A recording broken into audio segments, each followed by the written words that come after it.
welcome to Ease the Load. Today we're going to be looking at relationships both inside and outside the school environment.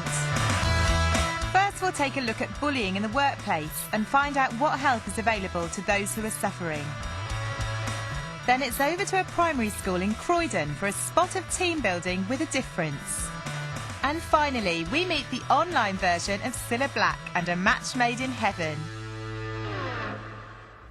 When people hear about bullying in schools, they generally think of the students, but there's a different kind of bullying taking place, and it's usually kept hidden behind closed staff room doors. I've come here to meet Jane. She's been a primary teacher at her school for 2 years, during which time she's been the victim of relentless verbal bullying by a colleague. Because the bullying is ongoing, Jane wants to remain anonymous. So can you tell me about the bullying in the workplace? Yeah, I joined the school about 2 years ago on the senior management team, so had quite a lot of responsibilities. There was another member of staff also on the senior management team who, for some reason, took an instant dislike to me. Started getting stories back pretty much straight away with people saying that she'd been saying things about me, saying that I wasn't managing behaviour and that I wasn't treating the children in the way that she would treat them. Just generally nasty, niggly comments all the time, doors being closed as I was walking out of the staff room, so obviously conversations were being had behind my back. She didn't ever confront you with these? No, never. I mean, she's never talked to me once about anything that she feels is a problem between us, but it has continued. And it's now got to the point where she's actually saying to other people that speak to me, why are you speaking to her? And if you continue to talk to her... She's trying to get people on her side. She's really trying to divide the staff by saying, I'm not going to talk to you anymore. So how did it affect your relationship with your colleagues? It became quite difficult more for them than it did for me, because obviously they were getting these comments back from us saying that if you carry on talking to her and if you carry on being her friend, then our relationship's going to come to an end. So I applied for another job because I just wanted to get away from it. I just had enough of it, and I just felt that I wasn't enjoying my job, and went to talk to other people in school who convinced me to stay and said that obviously if you leave then she's beaten you. I mean, on a Monday morning when you get up, how does it actually make you feel going into work? I think over the year it got to the point where I just did not want to go into work at all. Just the thought of having to go and constantly listen to that barrage of this has been said, that has been said. It's almost like listening to the children, and obviously then coming home on an evening and having to reflect on what's gone on during the day rather than thinking about the teaching. You go to bed and you're still thinking about it when you lay in bed, and it's just that constant mental awareness that it's there, and you feel that it's never going to go away, and that gets really upsetting. So what help did you seek? I started off just talking to colleagues in the school that I knew that I could trust and that I'd talked to in the past. They then suggested going to the head teacher, who could then sort it out as best she could. I'm hoping that now that she's aware that other people aren't listening to the stories that she's saying, that she knows she's been addressed by the head teacher, I'm hoping that things will start to settle down. If you're being bullied by a colleague in your workplace, then what course of action can you take? Well, if you feel you can approach your line manager, then they could act as a mediator between you and the other person. If you can't do this, you could contact your union or professional association for support and representation. There's also the Teacher Support Network, and I can give you their phone number at the end of the story. Lynn Witheridge is the founder and chief executive of the Andrea Adams Trust, the UK's only charity dedicated to tackling workplace bullying. Workplace bullying is like a cancer. It creeps up on you long before you or anybody else knows what it is that is happening. And you will start to find that you get into a nervous, stressful state, lack of sleep, tension, stress-related illnesses. These are on a swing, if you like. It starts very slowly, and then finally you end up with clinical depression. Within the Trust, we've had 7 suicides of adults over the last 9 years, and that tells you exactly what workplace bullying can do to somebody. I would never ever say to somebody in the workplace, go and stand up alone and confront the bully in your workplace. Seek the support from unions, from colleagues, from friends, and together go and confront the bully. because the bully is the one who is terrified of being found out. So move the power base away from the bully to you and stand up and be firm.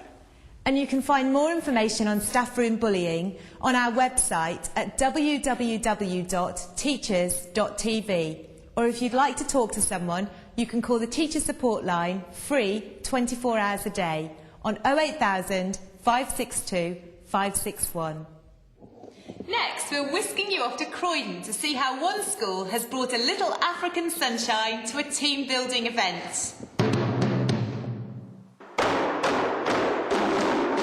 Park Hill Junior School has brought in 2 African drummers from SEWA Education to provide them with a different kind of team-building exercise. Music coordinator Carrie Cooper organised it. Building a team atmosphere within the school is vital. All aspects of school life involve working as a team, from your year group teams to your junior or infant teams and your whole school team.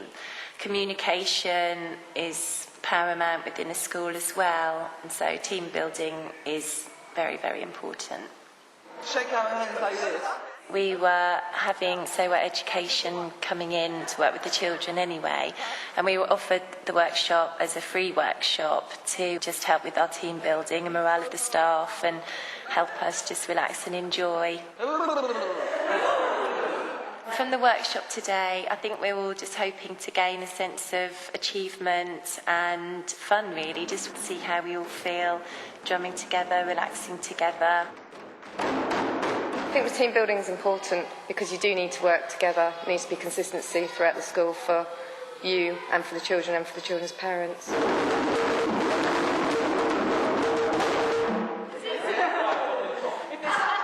It sounds amazing, but what makes African drumming so useful? African drumming has been used, for a long, long time as a way to get people together. That's the purpose of it in Africa.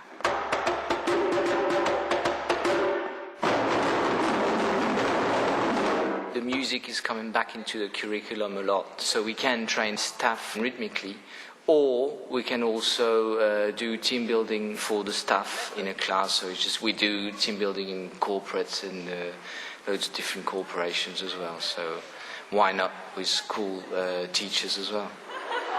Okay, very good. Back to the middle. Back to the middle. Shake your hand. The staff were really open to the idea. I was very nicely surprised when I asked everybody if they wanted us to have the workshop, and their immediate reaction was yes, I think that'd be a great idea, and they've seen children in our school drumming and they'd all like to have a go.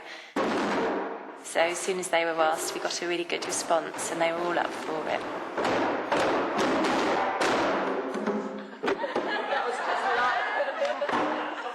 And after the last beat had died down, what was the verdict? If you do slip up, which I think all of us did at least on one occasion, the beat and the rhythm carries you on. So that's nice, and you can see how that could be applicable to other situations in the classroom or amongst other teachers. Teamwork can help ease the workload just by sharing the different parts of the curriculum that you need to plan. And within a school there are so many other jobs that need doing as well. The workshop today has been really successful. All the staff were buzzing after it, and in the staff room there was an amazing atmosphere.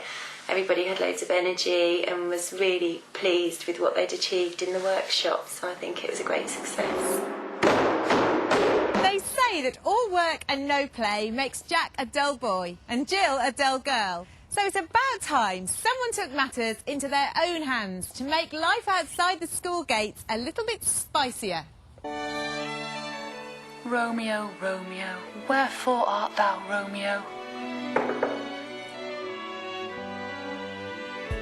Can you help me with your lesson plan? I think dating for teachers is really hard because you tend to work quite long hours. You spend more time at school than you do at home, and more time with your work colleagues. It's just difficult to find someone who understands what you've got to do within being a teacher and how much hard work it is, and that you don't leave it just in the classroom, that you do bring it home with you as well. Fear not, Dawn. Help is on its way from another Dawn. Dawn Cox, an RE teacher from Essex, recognised the pressures of dating, so she set up a virtual dating thread specifically for teachers on the TES website. It proved so popular that she expanded it into a full dating database. On the TES website, there were lots of people saying that they're single teachers, that they found it difficult to socialise because they work long hours, have lots of work to do in the evenings and weekends. I saw that a lot of people wanted to meet other people with a similar interest, similar job, so I decided to set up the database from the website so that people could meet up. On the database, there are about 140 people registered at the moment, and that's probably a general mix of age and male, females. Firstly, they have to put in their details, their hobbies, their likes, their dislikes, what music they like, anything like that. And then they can email whoever takes their fancy on the database. Emailing people is a really good way of getting to know people without knowing them. Of course, you need to be safe if you're going to contact someone, give your details out. But it's a really nice, easy way to meet people who are similar without having to go out, meet people in a pub outside in town. There have been several success stories. Most of them actually kept quite quiet about it, but they have emailed me to say that they've got together. It's been nice to hear that actually people from lots of different age ranges as well have got together. They email me, tell me when they've been on dates, and I've got a few couples that are together. In fact, at least 2 sets of couples that are living together now. And guess who found love on the website? That's right, it's our Dawn from Sussex, who fell in love with Michael. I'd seen him around kind of the boards and liked what he'd, been writing about previously and stuff. So I emailed Dawn and said, have you got, details on the database? Quite interested. So she emailed me his details and stuff, and I emailed him, not expecting to get a message back or anything, and was about to switch the computer off when it pinged and there was an email back. And from then we kind of emailed all the way through and chatted. The first time we met was really odd. He sent me a text halfway through the morning saying that he was on his way, and I was like, what do you mean you're on your way? And he said, I'm halfway up the M11, I'm coming to see you. I was like, oh my God. And I looked an absolute state. I had, awful jeans on and my hair was all over the place. I was like, no! Our first meeting I meant to look glamorous, but I didn't at all. We saw each other a lot, all the time. And it was getting to the point where I was spending more time down here, and he said, why don't you move in? I said, fair enough, as long as you'll take my cat as well. And he said yes, and yeah, here I am now. I think it definitely makes life easier by being with someone who's in the profession, because when you come home after having a really rubbish day and you've still got a pile of work to do, but there's someone there who actually understands how you feel. Some people don't really understand the buzz that you get from, being in the classroom. When you're with someone else who does it as well, then yeah, it's really nice. I hope that the database has allowed people to feel that they can meet other people that understand them without even have to leave their own home. It means that they can spend some more time socialising than focusing on their work all the time. A few people have said to me, am I going to get a hat for their wedding, but we'll have to wait and see. But it is a really good feeling to know that you've got people together and that they're happy. Aww.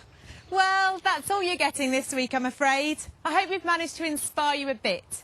Join us next time for a few more little ideas that can make a big difference.